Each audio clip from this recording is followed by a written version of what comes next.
Des espaces verdoyants sont bien visibles dans la vallée du Jourdain. Les eaux du fleuve fertilisent les terres qui l'entourent.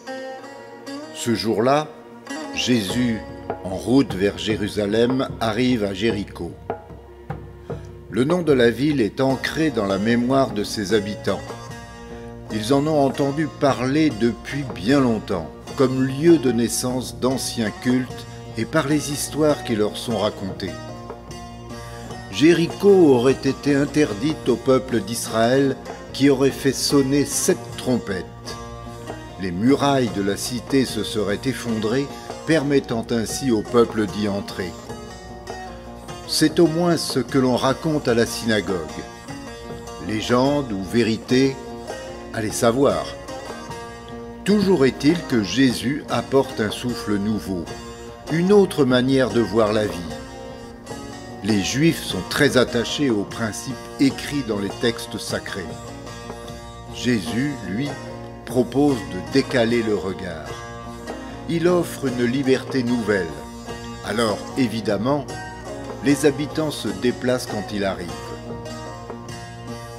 Cette ville de la vallée du Jourdain, où l'eau ne manque pas, est une véritable oasis. On y cultive beaucoup d'agrumes.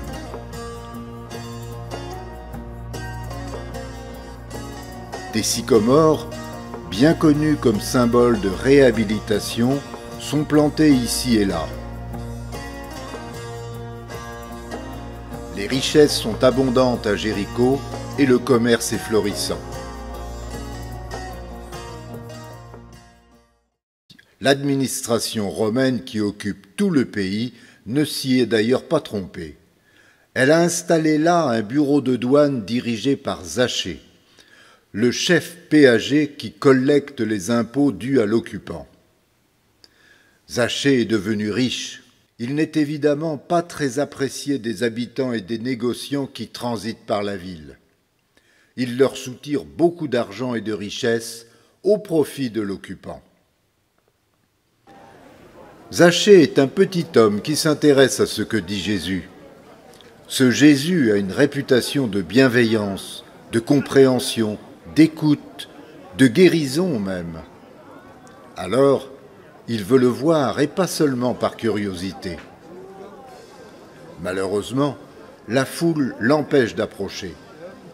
Elle n'apprécie pas beaucoup ce qu'il représente, et puis le bruit des gens qui parlent ne lui permet pas d'entendre. Il a besoin de prendre un peu de hauteur, de s'élever pour mieux se rendre compte de la situation, pour mieux la comprendre.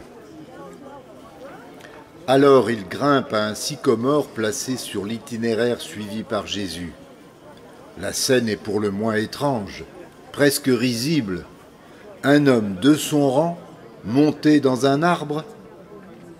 Lorsque Jésus parvient à cet endroit, il lui suffit de lever les yeux pour voir Zachée. Il lui dit « Zachée, descends de ton arbre, car je viens te voir chez toi dès aujourd'hui. » Le collecteur d'impôts descend rapidement de son arbre et rentre chez lui, tout heureux de se préparer à accueillir Jésus.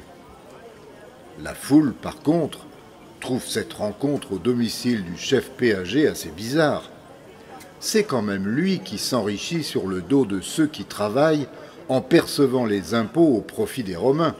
Et ces Romains occupent et régissent la région d'une poigne de fer.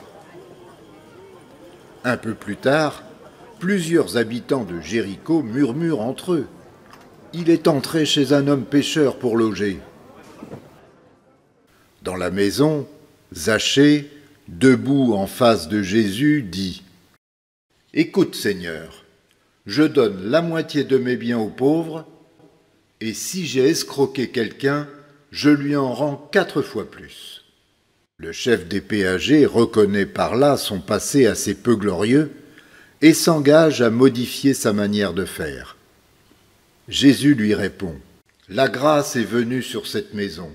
Tu es désormais sur le chemin de mes disciples, un fils d'Abraham. C'est pour cela que je parcours les routes. Le Fils de l'homme témoigne ainsi d'une autre vie. » Et voilà Zachée conforté dans son engagement. Cela efface les paroles blessantes de la foule, souvent rapide à réagir aux situations qui la surprennent.